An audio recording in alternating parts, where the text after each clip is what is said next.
Welcome to the PropsClear podcast. I'm your host, Jillian Angeline. We're talking all about drones and about improving public perception around them. This is, of course, for informational, educational, and entertainment purposes only, so none of this constitutes legal advice. So fasten your seatbelts and let's get started. Today, we're talking with Evan Hertafeld. He is the Chief Technology Officer at A2Z Drone Delivery. I'm so excited to talk with him about everything that A2Z is doing. Evan, thank you so much for joining me. Thanks for having me. I'm very excited to share my perspective with you and your audience. What everyone is excited about is the concept of, I order a pizza, I order my toothpaste, I order some ice cream, and it's going to appear at my front doorstep, at my backyard, and you are trying to make that happen. Tell me your journey so far. Well, it's been quite an adventure. We began with making the industry's first commercial grade drone winch, and I want to unpack that a little bit. So when I say winch, I'm talking about a gizmo that I can strap to a drone, and the drone can hold a package, and it can deliver that package to the ground from high in the air, so up to 120 feet. Lowers it on a string, almost like something out of Looney Tunes. But when you see it, it's really exciting. It comes down, touches down the ground, and the hook comes back up. And the reason that that's really important is because for a lot of these operations, having a drone come all the way down to the ground to land is sometimes not a great idea, particularly when you're talking about this residential delivery idea. If you've got a drone nearby, maybe it has to work its way down through a tree line. Maybe it's going to do some damage to plants, to housing, and God forbid any people or pets in the area. Those propellers are spinning fast, and so we want to do things as safely as possible. So we decided we wanted to create a way for these drone operators to do these delivery operations from without having to land that drone, keeping those propellers far away from people and property. And another thing we find is a lot of easy benefits come from this as well, in that it's much quieter. Anyone who's been by even those little drones knows they make noise. There's no getting around it. Those propellers are spinning. And if that noise is, 20 feet right in front of you, that's a huge difference compared to if it's 120 feet up in the air, where it's, something like a distant lawnmower, the kind of noise that most people are already pretty used to. Tell me how this winch works. I saw a lot of videos about how it works with a box delivery, delivering pizza box or maybe a box of supplies that someone orders. How does that work and how does that hook work on that system? It sounds pretty simple, believe it or not. Yeah, I mean, simple in operation, but not so much in design. So a lot of things need to go right for this winch to work. So essentially the hook, the thing on the end actually holding on to the package is something we've put a lot of mechanical engineering effort into. So it's able to attach itself to any box. We also have one that can hook onto any bag. We don't require any kind of special packaging for delivery. So getting that to work was a big engineering feat. It also needs to be able to safely let go of the thing while it's on the ground. And we have a very clever little passive spring mechanism that's tension based, that deposits the box or bag safely on the ground as soon as there's no more tension on the line. And then it needs to automatically detect that, hey, there's less weight, we're on the ground, so that it can reel the hook up and alert the operator that it's time to fly away. So it's a big orchestration between mechanical parts, electronic parts, software systems that kind of provide this seamless one-touch delivery operator or operation to the pilot. Now, I did hear that you work a lot with the software, and the software end, you have to be able to control from the joystick. And I think the software is tied with the actual drone itself. What kind of work on the back end is required in order to see something from, start to finish? Yeah, that's a great question. So there's a lot of different communication protocols that exist within these components. There's the flight controllers, the computer that's flying the drone. The ground station is providing feedback to the operator. You have cameras, you have sensors, and there's a language called Mavlink. It's sort of a communication protocol that a lot of these systems all kind of use to talk to one another. And so by implementing this particular protocol, and adhering to this spec, we've essentially created something that anyone, even if we haven't specifically worked with a particular kind of drone before, if it's talking in this Mavlink language, it can be used easily with our system. So integration is a huge factor in who we can work with to make sure our systems are compatible. Even across the whole industry, integration is a thing a lot of people are talking about.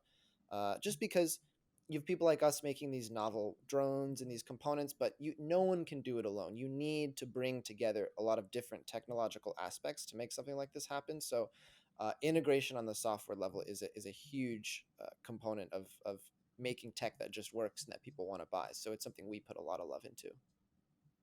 Love. That's nice to hear. It's a Of course. labor of love. I'm sure this has been quite a labor of love through the years.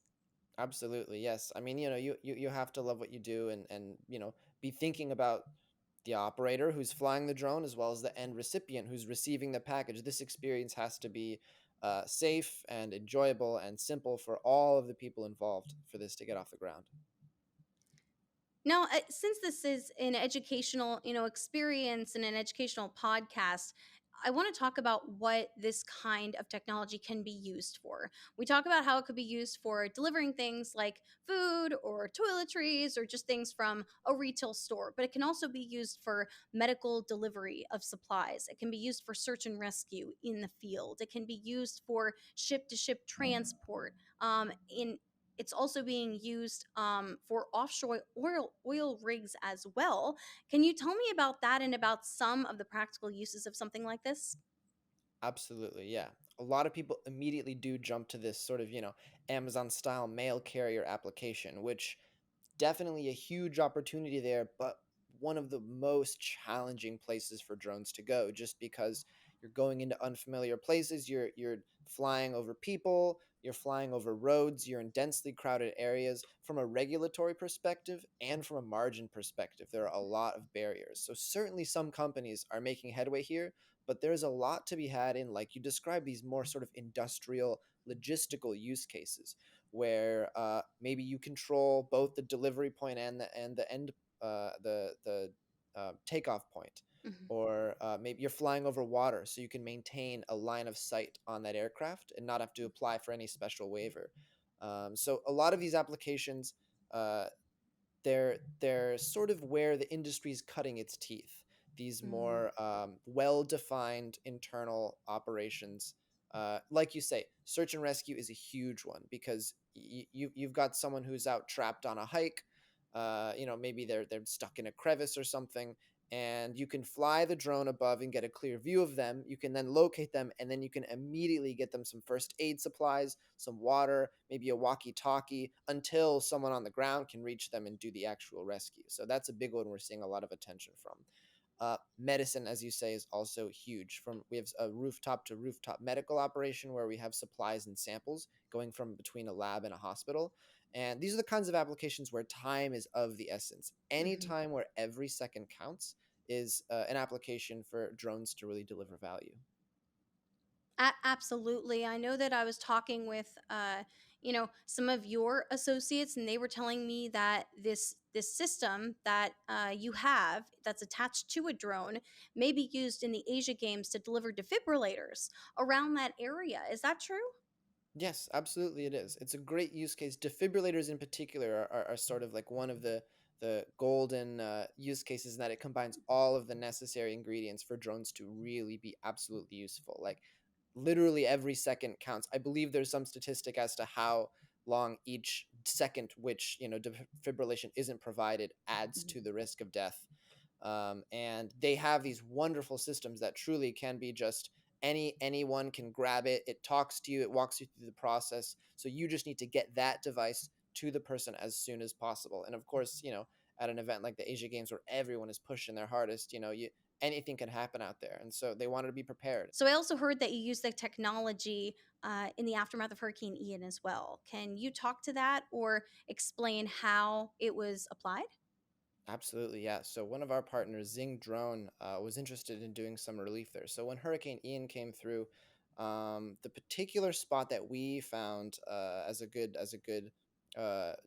spot in need, there was an island that had just a single bridge going to it, and that bridge was destroyed in the hurricane. And I think they were having trouble mobilizing a lot of their aquatic infrastructure. So essentially, we set up a program where we would just distribute sort of we distribute essentially a flyer to the residents of the island where they could get in touch with us and tell us what they needed. And we would just go and buy things on the shore. We'd load it up on the drone and we'd fly it across. Um, and basically do supply runs to and from this marooned island. That was And Sanibel Island, that's actually. right, that was As a Sanibel Island. Yeah, correspondent for the AccuWeather Network, I had a chance to get onto that island in the days after Hurricane Ian. So I was able to see firsthand the destruction and devastation to the environment and to a lot of the area, a lot of the stores. So when I heard that use case, I thought it was fascinating because, the bridge was completely cut off in a lot of places when the tide and when the water came through and the damage from that storm. So I thought that was an absolute amazing example, in the aftermath of hurricane on how to help the people that may not be able to get from one place to another place or that needed a boat to get somewhere. absolutely. Yeah, we were definitely pleased that our technology could actually be, helping real world victims of a natural disaster. That was huge for us. What kind of message do you want to tell people who may be listening about, the future of this technology that you're at the forefront of? That's a great question. I guess make your voices heard, because if you like what drones can offer to you, then we want to hear about what kinds of ideas you have. And if you don't want drones anywhere near you, make your voice heard so that we can understand how to adapt the industry to make sure that we are hearing everyone and building something that works for everyone, not just the vocal few who are excited about the tech. So I personally like to hear from both advocates and skeptics alike, because it just helps me refine my perspective and make sure that we're doing this safely and we're doing this respectfully. I've been asking a lot of aviation leaders about the impacts of regulations. A lot of the impacts and I guess hurdles about this industry are tied with BV loss or beyond visual line of sight, which means that people can fly. BVLOS is where people can fly their drones beyond where they're actually seeing the drone go. What you're doing, BV loss seems like an absolute necessity. Uh, what do you think are some of the challenges right now, since only a few people have the waivers to be able to do something like that? It's true. It is true in the United States that yes, you do need waivers to fly beyond visual line of sight. So that puts us where we're going for operations where there is a lot of regulatory experience that can help us gain that approval. But also, there are some areas where even without flying beyond visual line of sight, you can still deliver value. So we are exploring cases like these ship to shore operations where you have an open sky and you're not going for more than a mile. You actually can, even within these regulations, deliver real world value and accomplish tasks that you couldn't otherwise. So it's sort of a parallel play whereby we're looking for these operations and partners who can get approval for BV loss and sort of pave the way for those regulations to become a little more nuanced. And we are also finding ways to simply step around them and not even need to fly BV loss. And then I would say the third thing is exploring regulatory environments where that is not a restriction in other countries. That every nation sort of has its own laws for governing its airspace, some more lenient than others. So finding those industries in markets where we can just fly BV loss, and deliver value there. Do you feel that the US is behind other countries at the moment? Ooh, it's tricky because I mean, people say behind in that they mean more strict.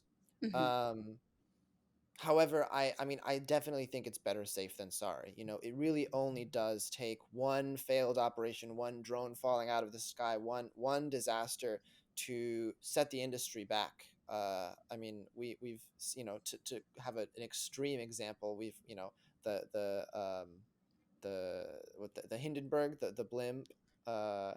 Basically, no one that completely reshaped the optics around blimps because one thing went wrong. So, the people that use the behind language, I think, are those who are pushing for more lenient laws.